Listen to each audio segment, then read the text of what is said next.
নমস্কার দর্শক বন্ধুরা, পাপিয়াস অল ইন ওয়ান কিচেনে আপনাদের সকলকে স্বাগত জানাই একটা নতুন এপিসোডে। আজকে নিয়ে এসেছি একটি খুব সুস্বাদু ডালের রেসিপি, তরকা ডাল।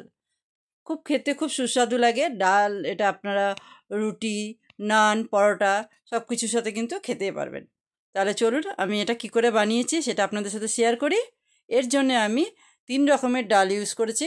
এটা গোটা মুগ ডাল নিয়েছি 1 কাপ, তার হাফ কাপ নিয়েছি চানা ডাল, আর তার হাফ কাপ নিয়েছি রাজমা ডাল।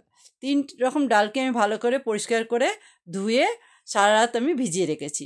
আপনারা যদি বিকালে বানান তাহলে সকালে করবেন, আর সকালে যদি বানান তাহলে রাতে ভিজিয়ে রাখবেন। 8 ঘন্টার মতন ভিজিয়ে রাখলেই হবে। এর মধ্যে একটু জল দিয়ে দিলাম, একটু নুন, একটু হলুদ দিয়ে দেবো, আর দিয়ে দেবো এর মধ্যে একটু এলাইচি, লং আর দারচিনি দিয়ে আমি এটাকে কুকারের মধ্যে 2টো সিটি দিয়ে নেবো, দিয়ে সেদ্ধ করে নেবো। এদিকে আমি প্যানের মধ্যে দিয়ে দিলাম সর্ষের তেল। আপনারা চাইলে সাদা তেলও ইউজ করতে পারেন। আমি দিয়ে দিলাম সর্ষের তেল।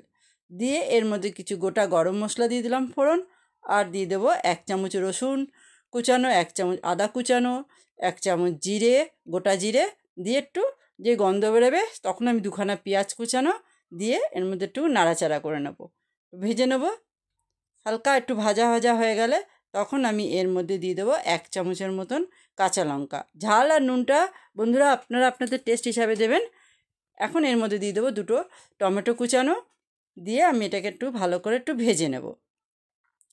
একটু ভাজা ভাজা হয়ে যাবে তখন আমি কিন্তু এর মধ্যে দিয়ে দেবো 1 চামচের মতন আদা আর রসুনের পেস্ট। আমার এটা রেডিমেড পেস্ট। দিয়ে দিলাম জিরের গুঁড়ো, একটু হলুদ গুঁড়ো, একটু ঝাল লঙ্কার গুঁড়ো, আর একটু দিয়ে দিলাম চাট মশলা। দিয়ে অল্প একটুখানি জল দিয়ে মশলাটাকে আমি কষিয়ে নেব। অল্প একটু জল দিলাম, দিয়ে মশলাটাকে ভালো করে কষিয়ে নেব। মশলা যদি ভালোভাবে কষানো না হয় তাহলে কিন্তু কোনো কিছুই খেতে ভালো লাগে না। তার জন্য মশলাটাকে ভালোভাবে কষিয়ে নিতে হবে। এখন দিয়ে দিলাম একটুখানি নুন, আর দিয়ে দেবো এর মধ্যে একটুখানি পরে সুগার ফ্রিও দিতে পারেন, আপনি চাইলে এখনও দিতে পারেন। আমি এর মধ্যে দিয়ে দিলাম একটু কাশ্মীরি লঙ্কার গুঁড়ো, একটু রঙটা দেখতে সুন্দর হবে তার জন্য দিয়ে দিলাম একটু কাশ্মীরি লঙ্কার গুঁড়ো। দেখেন আমার মশলাটা কিন্তু কষে গেছে। এখন একটু সুগার ফ্রি আমি এখন দিয়ে দিলাম। আপনারা চাইলে এর মধ্যে সুগার ফ্রির পরিবর্তে চিনিও দিতে পারেন কয়েক দানা। দেখেন তেল ছেড়ে গেছে মশলার থেকে, তার মানে আমার মশলা কষে গেছে। এখন আমি যে ডালগুলো সিদ্ধ করে রেখেছিলাম সেই ডালগুলো এর মধ্যে দিয়ে দেব, দিয়ে ভালো করে মিশিয়ে নেব। আপনারা যদি ঘন খান তাহলে আপনারা আর জল দেবেন না, এটাকেই ভালো করে মিশিয়ে নিয়ে নামিয়ে দেবেন। আর যদি মনে করেন না আমি একটু হালকা খাবো তাহলে এর মধ্যে একটুখানি জল দিয়ে দেবেন। আমি এখানে 1.5 কাপের মতন জল দিয়ে দিলাম, দিয়ে একটু ফুটিয়ে নিলাম, আর দিয়ে দিলাম কস্তুরি মেথি। যেহেতু জল দিয়েছি একটুখানি না ফুটলে কিন্তু ভালো লাগবে না। দিয়ে দিলাম 1 চামচের মতন গরম মশলা, দিয়ে মিশিয়ে দিলাম। এখন দিয়ে দিলাম 1 চামচের মতন ঘি আর তাজা ধনে পাতা দিয়ে এবারে নাবিয়ে বন্ধ করে দেবো। বন্ধ করে আমি ঢেকে রেখে 5 মিনিট পর আমি সার্ভ করব।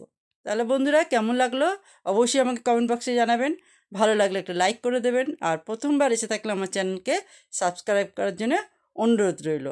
এর ওপর দিয়ে আপনি চাইলে একটু সস ছড়িয়ে দিতে পারেন। আমি 2 রকমের সস দিয়ে দিয়েছি, আর একটু পেঁয়াজ দিয়ে আমি এটাকে সার্ভ করেছি।